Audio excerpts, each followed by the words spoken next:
Okay, foundational things. Get sunlight in your eyes in the morning, especially on cloudy days, as many days of your life as you can, and make it a pleasurable thing. Yeah. Right? Just get up and get outside, get out on a porch, get outside, take sunglasses, just do it, right?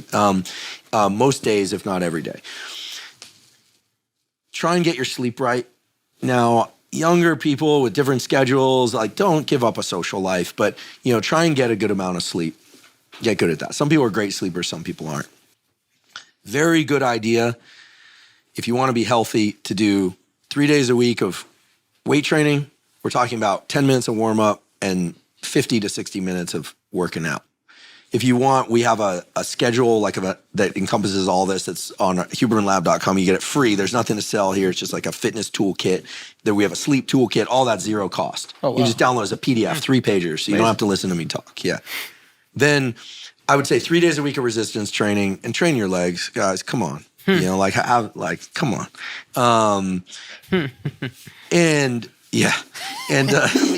And 3 days a week of some cardiovascular work. People might say, well, listen, I'm in my 20s or 30s. I'm not worried about it. It's not about being worried about a heart attack. It's about maintaining blood flow to everything. What is some cardiovascular work? Okay, so I think 1 day a week, you take a long, slow jog or pedal on the bike or treadmill or swim, whatever your favorite thing is. If you want to make it social and you're out with somebody, you could literally get one, wear a weight vest for a hike if you want to make it harder. But you could skip rope, whatever. The other cardio day, sprint. It's real easy. Find a patch of land, sprint for 30 seconds to 45 seconds, then walk back for a minute to 90 seconds, sprint again, do that 5 to 10 times.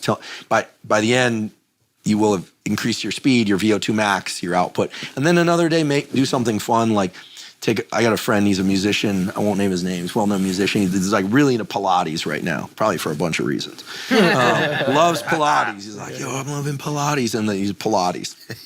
Some other cardiovascular thing that's kind of fun. Could be basketball. Could be skateboarding. Something that you enjoy. At least 3 days a week. And the other day is weight train. It's not complicated. And then 1 day a week, just take off as a recovery day. And the way to organize this so that your legs recover in time for the sprint day and your sprints are kind of double as a leg day. We have an episode on this called Toolkit for Fitness. You don't have to watch it. We'll just have our fitness toolkit, lays out the schedule, exercise selection, rest sets, all that. Super easy. It's minimal time commitment. And listen, there are reasons to do it for aesthetic reasons. There are reasons to do it for heart health reasons. This is key. Okay, so sunlight, that. I think have some tool to be able to control your stress. Some people are super mellow, but some non-pharmaceutical tool. The double inhale through the nose, the physiological size. So big, deep inhale through the nose, then sneak in a little bit more air, then dump all your air with your mouth. That's the fastest way to calm down. If you're scared of public speaking, if you're tense about some interaction. And listen, if I can't bring you on board with that way, listen, I'll just be very direct. You want to delay orgasm.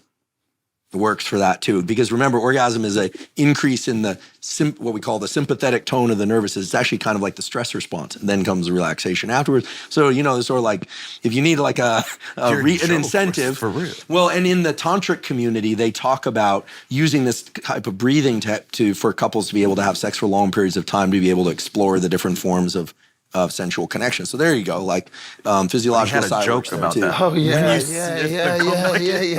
that's great. Well, there is something called retrograde. You know about the retrograde ejaculation thing, right? No. Well, this is crazy. So and I have a story that you have to be careful with this, not to get too wild with this. So there is this thing about, there's a lot on the internet about semen retention and chi, right? Yeah.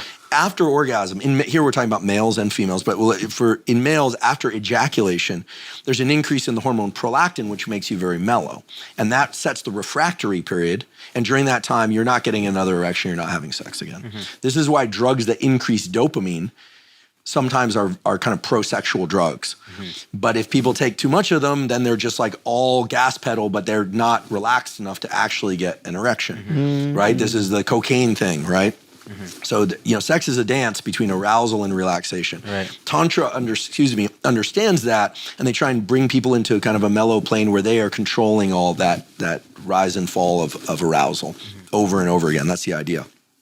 So there is this notion of certain Asian cultures have talked about retaining chi by, instead of allowing semen to leave the body during orgasm, they there's a practice of pulling it back in by inhaling and clamping essentially the muscles around the prostate. So I have a friend who got really into experimenting with this. His wife happened to be in the kind of Qigong community, was really into Qigong, and he did this, but he developed terrible prostatitis. So you have to be really careful. But he was walking around feeling like he had twice as much energy as he ever did before. So right before he's about to bust, he sucks it back in. Yeah, and again, you can mess yourself up with this, like, that's crazy. It's crazy. It's crazy. That seems like the worst idea. It seems like, yeah, exactly. For some people, it's going to be the worst idea. For other people, I'm not promoting this, but there is this notion of retrograde ejaculation. Do you ever let it out? Do I personally? No, yes. No. Do you, like, when you retrograde, do you ever actually ejaculate? They do. They recommend they do it like once a week or something like that.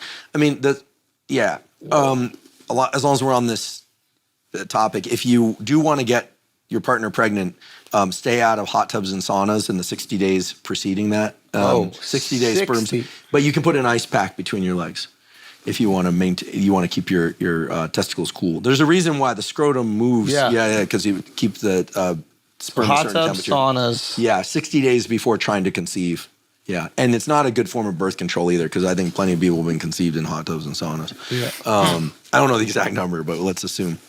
So we got sunlight. We got somehow we got into retrograde ejaculation. We got sunlight, exercise, stress control through physiological, double inhale, long exhale through the mouth.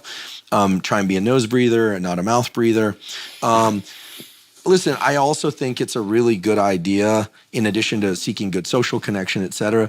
I think it's good to have some practice that makes you more resilient. And I'm a big fan of cold showers and ice baths and cold. They have great banyas here in New York. Yeah. And, put yourself into uncomfortable cold 3 or 5 days a week.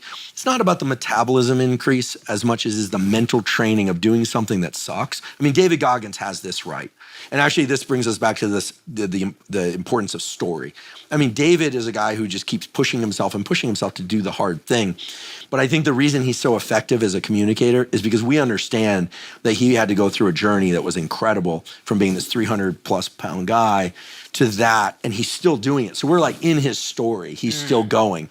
And so I think all of us would do well to push ourselves to be uncomfortable. And then in the cold, what's beautiful is after you get out of the cold, and I like to end on warm shower, you do a minute or 3 minutes of cold or get in the ice bath or whatever it is, you get this huge long-lasting surge in dopamine that sets your mood and your positivity for hours and hours. This has been shown by data. Wow. And so I think it's a wonderful tool. And these are basically zero-cost tools. They take time. Yeah.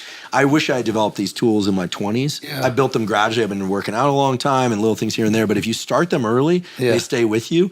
And I always think the best way to outperform everybody in your business, or at least keep up in very competitive business, and Joe Rogan is a beautiful example of this, is to take excellent care of your health. Yeah. Think about 3 or 4 4-hour podcasts a week, plus the comedy thing. But it's superhuman. Yeah. Plus UFC. You're doing this, like, people who are really good at their craft invest in taking really good care of themselves. Yeah. And then, of course, that includes avoid toxic relationships. Mm-hmm. Just avoid them. They ruin people's lives. They'll ruin your life. Like, just do your best to be in healthy relationships, and then everything's good. And I don't say that lightly. Like, that's a big one. Mm-hmm. I've seen so many people who were doing great, but because they got caught up in some drama, they just nosedived the whole thing. So those would be the recommendations. There are a bunch of others, and I'll keep spouting them out on the internet. Dr. Motherfucking Huberman.